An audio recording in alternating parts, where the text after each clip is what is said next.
मेरा नमस्कार। मैं प्रियरंजन।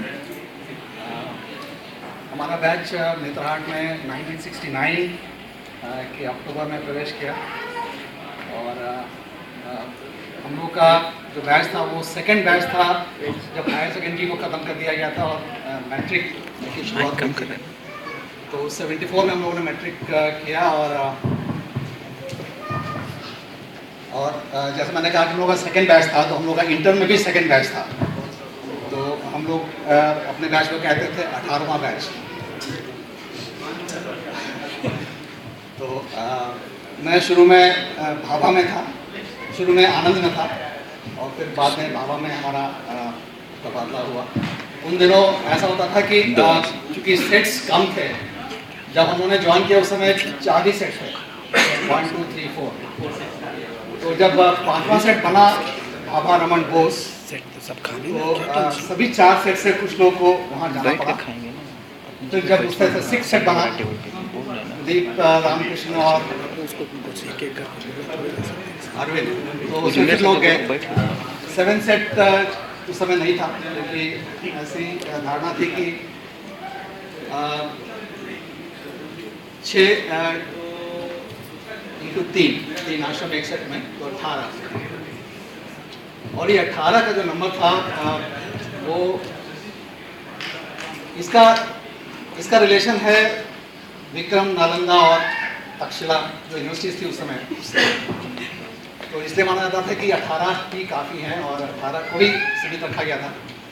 बाद में कंपल्शन के चलते और सेट्स बने। तो मैं अपने समस्त बैच की ओर से प्रतिनिधित्व करते हुए आप सबों को नमस्कार फिर से करता हूँ और प्रधान जी को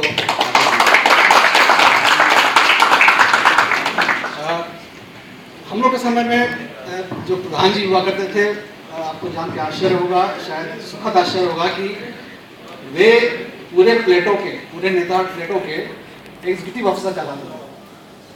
और अगर किसी बिजली विभाग के एग्जीक्यूटिव इंजीनियर को छुट्टी में जाना पड़ता है तो एप्लीकेशन देते थे प्रिंसिपल नेतरहाट। अगर कोई वन विभाग का व्यक्ति को जाना है छुट्टी तो प्रिंसिपल को एप्लीकेशन देता था। तो इस तरह से पूरे प्लेटों की कमान जो थी वो प्रधान जी के हाथ में थी। बहुत हर्ष की बात है और मुझको बहुत खुशी है कि आज प्रचार महोदय ने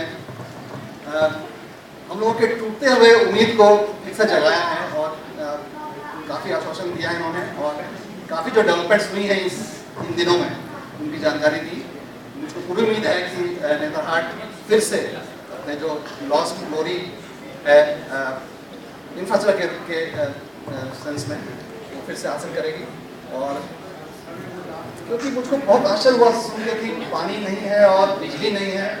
हम लोग समय तो ऐसी कोई बात नहीं थी, सब कुछ एक्स्ट्रा था और इससे डेफिनेटली फ़र्क पड़ता है। अगर इंफ्रास्ट्रक्चर की कमी है तो लोगों की पढ़ाई लिखाई में, लोगों के दिनचर्या में काफ़ी फ़र्क पड़ता होगा।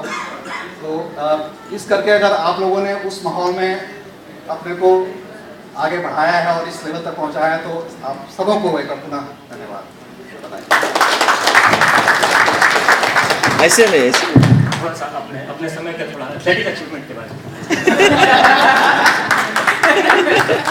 में। इनके नाम पे बहुत अच्छा रिकॉर्ड है।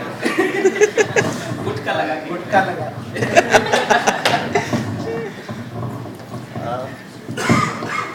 मैं नेतरहाट में पढ़ाई के अलावा बाकी सब कुछ नॉर्मल था। शायद मैं पहला ऐसा छात्र था नेतरहाट में जिसको फर्स्ट ईयर में ज्वाइन करते ही विदिन 3 मंथ्स एयरविंग की कमांड दी गई। वाह। और ऐसा हुआ कि जब मैं कैडेट फ्लाइट सार्जेंट हुआ तो उस ग्रुप में हमारे सीनियर लोग थे। मुझे पहला माहौल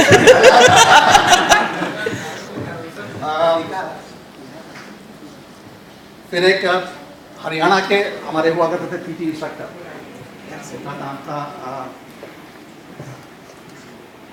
शायद रघुवंश प्रसाद सिंह, मुझको ठीक से याद नहीं आ रहा उनका नाम, लेकिन वो हम लोग हरियाणा का कहा करते थे।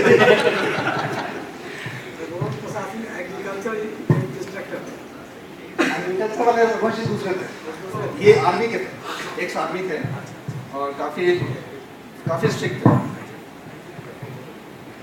तो उन्होंने मेरी पढ़ाई के अलावा जो प्रतिभा थी उसको पहचाना शायद और मैं स्कूल का चीफ पीटी लीडर भी हुआ। सबसे बड़ी पीटी इस बात की थी कि मुझको पीटी नहीं करनी थी। पीटी हुआ करती थी 2-3 नंबर ग्राउंड पे, अभी भी होती नहीं, ओवर। तो वहाँ पे पीटी हुआ करती थी और वहाँ जो चीफ पीटी लीडर होता था उसके नीचे में 3 पीटी लीडर्स होते थे। तो वो 3 जो पीटी लीडर हुआ करते थे उनका काम था कि लोगों को देखना को कोई आसन टाइम से आ रहा नहीं आ रहा है और कोई प्रॉपर ड्रेस में है नहीं है। चीट कलेक्ट करना। और चीफ पीटी लीडर कोने में खड़े होकर ऐसे करते और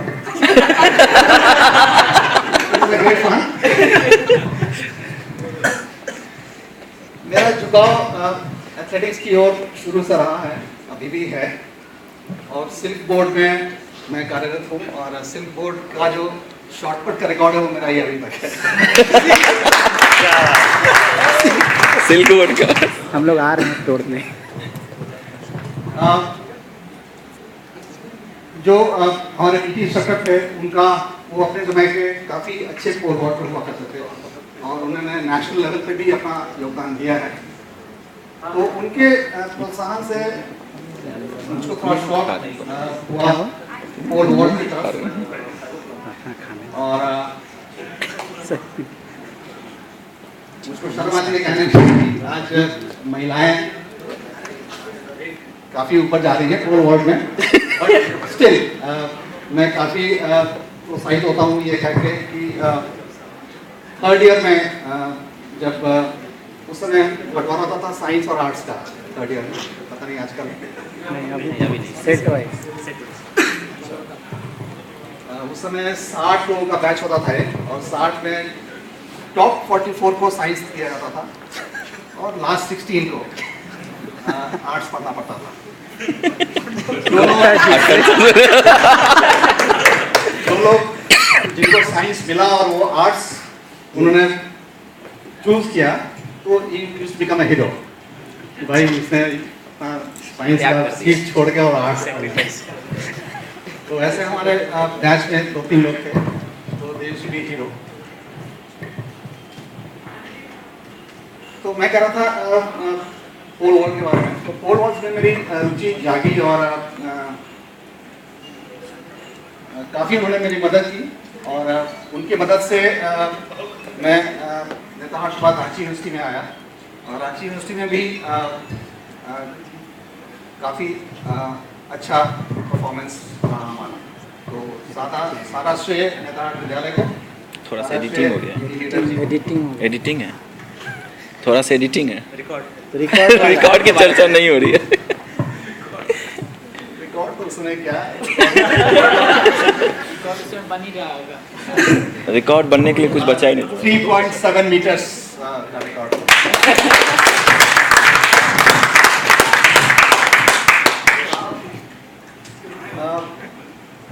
उन दिनों काफ़ी चीज़ें कंपल्सरी हुआ करती थी और जिस करके जो लोगों की रुचि है वो काफ़ी वाइड हो जाती है। हम लोग के समय में पढ़ाई के अलावा एक तो हॉबी सेंटर था, पता नहीं बाद में वो मेंटेन हुआ नहीं। हॉबी सेंटर में 6-7 ऑप्शंस थे। एक ऑप्शन था बर्ड वॉचिंग, क्योंकि प्रधान जी जो पीके सिन्हा जी थे वो खुद ही काफ़ी समृद्ध और काफ़ी जानकार बर्ड वॉचिंग थे। तो उसमें हर वीकेंड में हम लोग जाते थे बर्ड वॉचिंग के लिए नेताहाट के आसपास। तो आज जो कुछ नाम मुझको याद हैं, ब्लैक पार्ट्रिज और रोजी पेलिकन और ये सारे उन दिनों हमने सीखे थे। उसके अलावा एक और वहाँ ऑप्शन था एरो मॉडलिंग का। जो मेन बिल्डिंग में पुस्तक भंडार हुआ करता था, नीचे घुसते ही राइट साइड में उसके ऊपर पुस्तक भंडार के ऊपर जो कमरा था वो एरो मॉडलिंग का था। तो इससे क्या होता है कि जिनकी रुचि फिजिक्स में थी, जिनकी रुचि एरो मॉडलिंग में थी, वो लोग उसके एप्लीकेशन उस समय ही सीखते थे, क्लास 9th क्लास 10th के आसपास। मतलब जनरली उस एज में एप्लीकेशन की ओर ध्यान नहीं जाता है, एप्लीकेशन ध्यान जाता है जब हम इंजीनियरिंग में आते हैं तब। लेकिन ये एक मौका था जब एप्लीकेशन को ध्यान उस समय जाता था और इससे सोचने की शक्ति बढ़ती थी। तो ये बहुत ही अच्छा ऑप्शन था। तीसरा ऑप्शन था क्राफ्ट